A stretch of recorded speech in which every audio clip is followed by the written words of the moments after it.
Hello bull trackers दोस्तों, आज जो मार्केट में हुआ उससे जो इन्वेस्टर्स की जो रही सही उम्मीद भी थी वो भी ऐसा लगता है कि ख़त्म हो गई। तो क्या हम 2007 2008 टाइप के क्रैश की तरह आगे बढ़ रहे हैं? और जो कल हमने बात की थी मार्केट्स के ओवर सोल्ड होने की, उसका क्या हुआ? तो इन सभी चीज़ों के बारे में हम बात करेंगे। साथ ही हम डिटेल एक कंपैरिजन करेंगे 2007-8 की सिचुएशन और आज के सिचुएशन को। तो आइए सबसे पहले हम समझते हैं कि आज मार्केट में क्या हुआ। तो देखिए, आज मार्केट में अच्छी खासी गिरावट हुई और अगर हम पूरे हफ्ते में देखें, इस पूरे हफ्ते में तो करीब 1181 पॉइंट्स निफ्टी ने लूज किए, जो कि करीब 4.76% बनता है। और आज का डेटा अभी एफआईआई का तो आया नहीं है, लेकिन अगर आज का हम छोड़ दें तो पिछले 4 दिनों में इस हफ्ते 12,000 करोड़ 12,000 करोड़ की एफआईआईज ने सेलिंग की है। तो हमने देखा कि अक्टूबर नवंबर में उन्होंने हैवी सेलिंग की और उसके बाद वो थोड़े कुछ दिनों के लिए बायर बने, इन्वेस्टर्स को एक फॉल्स होप मिली और अब वो फिर से सेलर बन गए। और सबसे ज़्यादा अगर हम जिन सेक्टर्स को ये हिट किया है वो है आईटी और रियल्टी, क्योंकि इनको सबसे ज़्यादा उम्मीद थी कि रेट कट होगा और एक बार फेड रेट करेगा तो हमारे देश में भी रेट कट्स होंगे। लेकिन अब ऐसा लगता है कि वो पूरे उनकी जो होप थी वो पानी में चली गई। तो आप देखिए, रियल्टी आप जानते हैं इंटरेस्ट रेट सेंसिटिव होता है, सबसे ज़्यादा फ़ायदा इनको होता है जब इंटरेस्ट रेट गिरते हैं।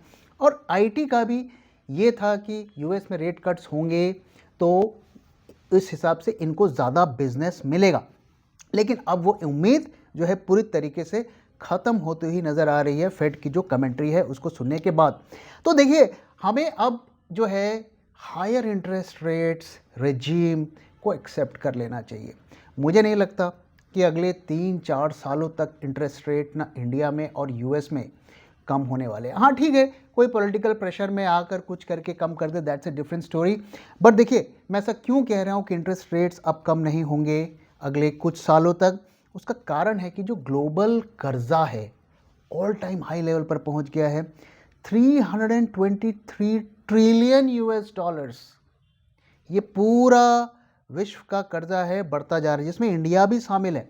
तो इंडिया का भी अगर हम कर्जे की बात करें तो वहाँ कोई कर्जे कम नहीं हो रहे हैं। अगर आपको लग रहा है कि कर्जे कम हो गए हैं हमारे सरकार के, तो ऐसा नहीं है। देखिए, 2014 में जो हमारा 66.58% ऑफ जीडीपी, यानी कि हमारा जितना जीडीपी था, जो डेट होता है उसको हम जीडीपी के परसेंटेज में मेजर करते हैं, तो 66.58% ऑफ जीडीपी था। ये इंटरनल और एक्सटर्नल दोनों को मिलाकर है। आप जब नेट पे डेटा ढूंढें तो दोनों का कंबाइंड ढूंढें, ये नहीं कि खाली एक्सटर्नल डेट को देख कर समझ लिए कि भाई डेट कम हो रहा है। तो 66.58% ऑफ जीडीपी था, जो करीब करीब 53 लाख करोड़ का था। और 2024 में 81%, 81 से ज़्यादा ही होगा, डेटा आजकल इतना फ्रिक्वेंटली आता नहीं है, लेकिन ये 2023 के अंत तक 81% ऑफ जीडीपी और 150 लाख करोड़, यानी कि 3 गुना 10 सालों में कर्जा बढ़ गया। तो ये पैसा कहाँ जा रहा है मुझे इसके बारे में जानकारी नहीं है। और हमें तो यही बताया जा रहा है कि इकॉनमी फ्लरिश कर रही है और हम 5 ट्रिलियन इकॉनमी बनने वाले हैं, थर्ड लार्जेस्ट इकॉनमी बनने वाले हैं। तो भाई ये कर्जा तो कम होना चाहिए, तो कम तो होता हुआ नहीं दिख रहा है। अब पता नहीं इसमें क्या चल रहा है, मैं इसमें इतना एक्सपर्ट नहीं हूँ, लेकिन ये डेटा मैंने सोचा आपके साथ शेयर कर दूँ। तो ये हमें बता रहा है कि चाहे यूएस से हो चाहे इंडिया हो, इंटरेस्ट रेट इतने आसानी से कम होने वाले नहीं हैं। ज़बरदस्ती कम कर दीजिए वो अलग बात है, क्योंकि ना इन्फ्लेशन कम हो रहा है ना डेट कम हो रहा है, तो इंटरेस्ट रेट कैसे कम होगा? तो इसी को लेकर अगर आप देखिए तो सारे दुनिया के मार्केट्स गिर रहे हैं। ऐसा नहीं है कि सिर्फ इंडियन मार्केट गिर रहा है कि यूएस मार्केट गिर रहा है। तो फेड ने जैसे ही कमेंट्री दी, चाहे यूरोप हो चाहे एशिया हो चाहे इंडिया हो, सारे मार्केट्स गिर रहे हैं। तो ये अब बहुत दिनों के बाद ऐसा हुआ है कि सारे मार्केट्स एक साथ गिर रहे हैं। और देखिए, मैंने आपके साथ पहले भी शेयर किया है कि कोई भी बड़ा क्रैश जब मार्केट में आएगा तो वो आइसोलेशन में नहीं आएगा, जिसे हम कहते हैं ना कि सारे वर्ल्ड के मार्केट्स जब गिरेंगे तभी बड़े क्रैशेस आते हैं। तो अभी इट्स टू अर्ली टू से, आगे हम कंपैरिजन भी करेंगे 2007 और 2024 का, but it's too early to say कि हम ग्लोबल क्रैश की तरफ जा रहे हैं। लेकिन पिछले 2-3 दिनों से ऐसा लग रहा है कि वर्ल्ड के सारे मार्केट्स एक साथ गिर रहे हैं। अगर हम किन सेक्टर्स में थोड़ी गिरावट रिलेटिवली कम हो रही है, तो वन सेकेंड, जो डिफेंसिव सेक्टर्स जिन्हें कहा जाता है, एफएमसीजी और फार्मा, इन दोनों में जो है थोड़ी गिरावट कम देखने को मिल रही है। इनफैक्ट कल के दिन भी कई फार्मा के स्टॉक्स अप रहे, आज भी कई स्टॉक्स रहे, और हमारे पोर्टफोलियो के एक आध फार्मा के स्टॉक्स भी हमने डाले हुए हैं, तो वो भी ऑल टाइम हाई के लेवल भी जा रहे हैं। तो फार्मा अभी तक टिका हुआ है, वो अपनी ज़मीन को नहीं छोड़ रहा है।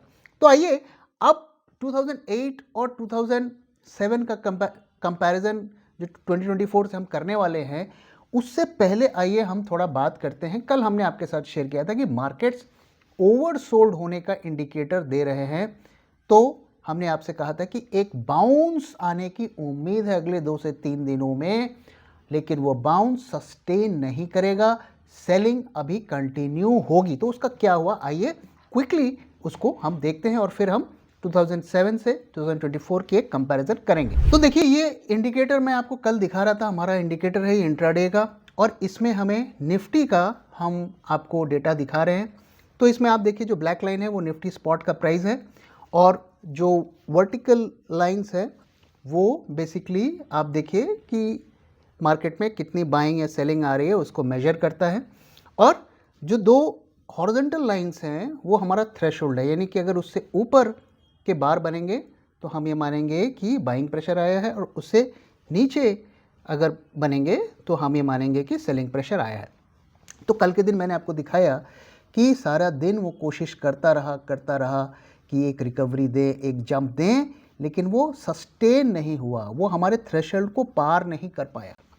और आज अगर हम देखें तो मार्केट खुलते ही उसने थ्रेशोल्ड को पार किया, और पार करने के बाद 100 पॉइंट्स की रैली भी हमें देखने को मिली। शार्प रैली थी, ऐसा लग रहा था कि अब भाई अब तो एकदम पता नहीं कहाँ ले जाएगा मार्केट, इतना बड़ा सडन एकदम कैंडल उसने मारा, 100 पॉइंट्स की रैली मिली। लेकिन जैसा कहते हैं ना, सांप का जो शिकारी होता है, सांप ने फन उठाया और शिकारी ने मार के फन को कुचल दिया, लगभग वैसा ही हुआ।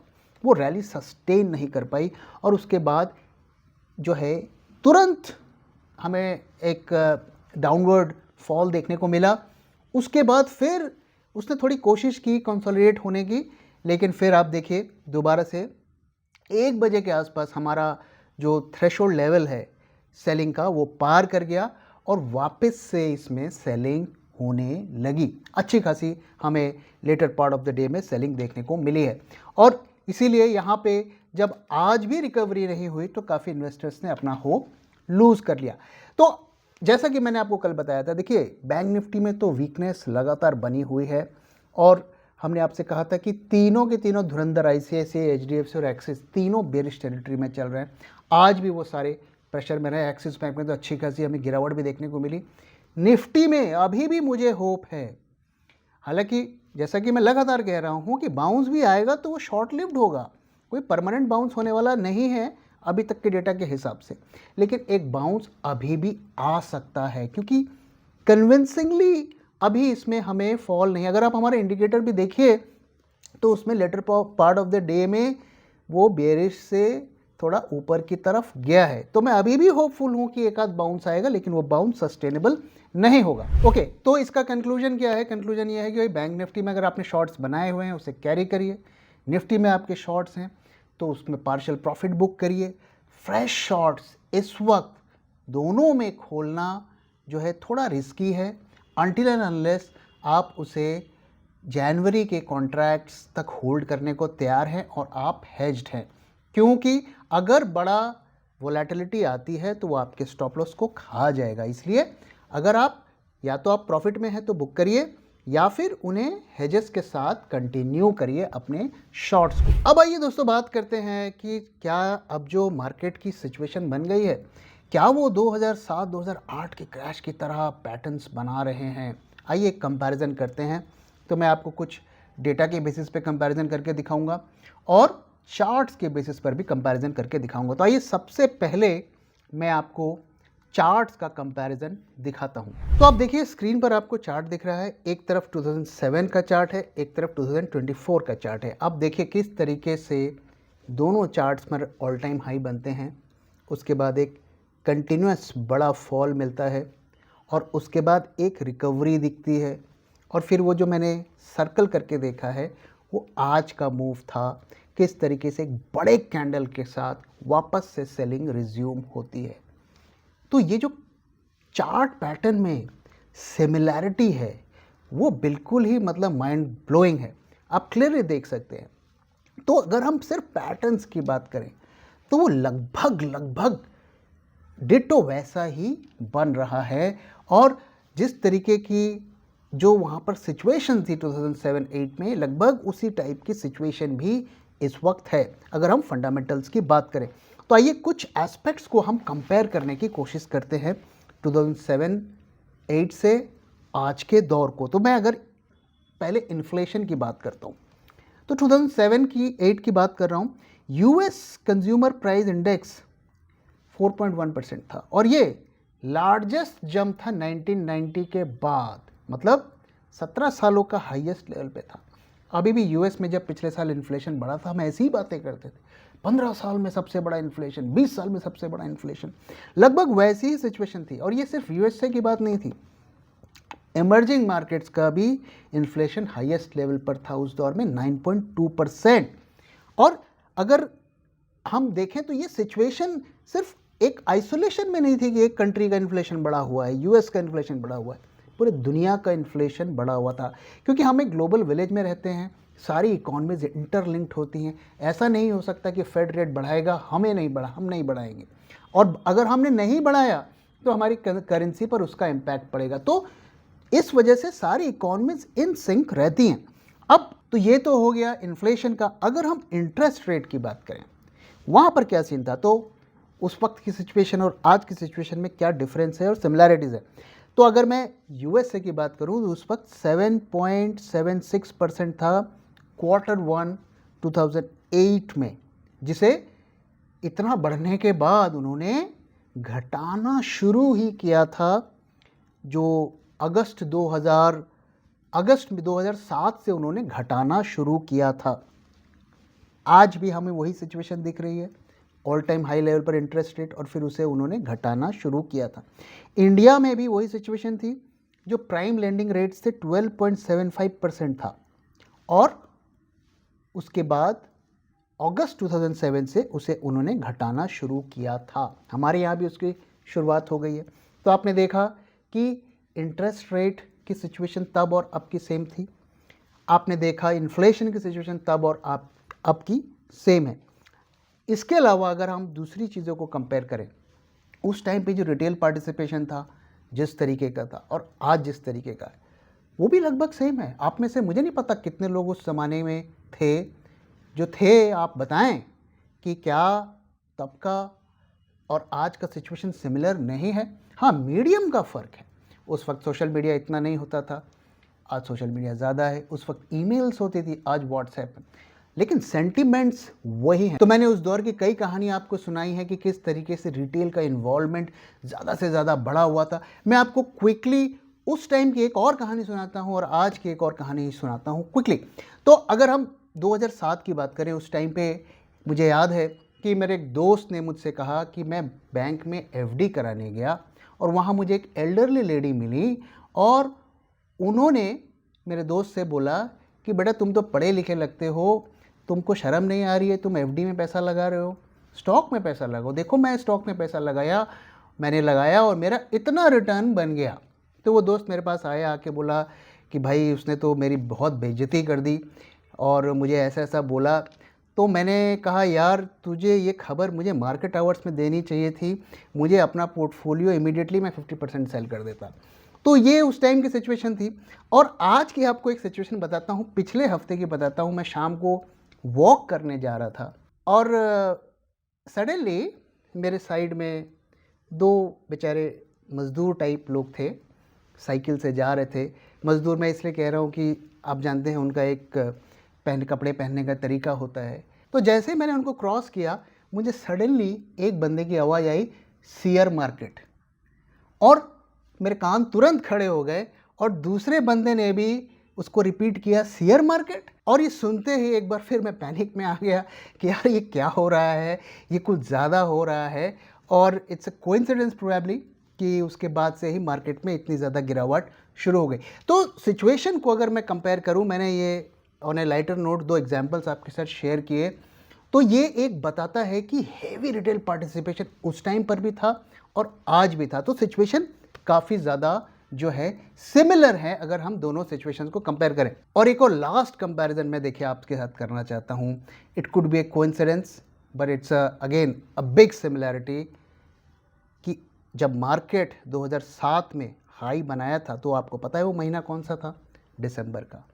और आपको पता है कि इस वक्त कौन सा महीना चल रहा है? दिसंबर का।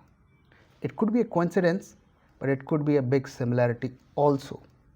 तो आपको क्या लगता है दोस्तों, क्या मार्केट 2007-2008 की तरह आगे बढ़ रहा है, या सिर्फ कोइंसिडेंस है और छोटी मोटी गिरावट के बाद वापस से रिकवर होके ऑल टाइम हाई को टच कर लेगा? आपको क्या लगता है? आप अपना व्यू शेयर करिए। मेरा व्यू क्या है, मैं इस वक्त मैंने अपने लेवल्स, अपने टारगेट्स आपको दे दिए हैं। मैं उसके बियॉन्ड इस वक्त अभी तक नहीं देख पा रहा हूँ। Let the target come, let the target meet and then will talk about it. तो दोस्तों इसी के साथ इस वीडियो को मैं यहाँ पे ख़त्म कर रहा हूँ। वीडियो कैसा लगा जरूर बताइएगा और अपना फीडबैक शेयर करना मत भूलिएगा। Thank you very much for watching. Thank you for your time.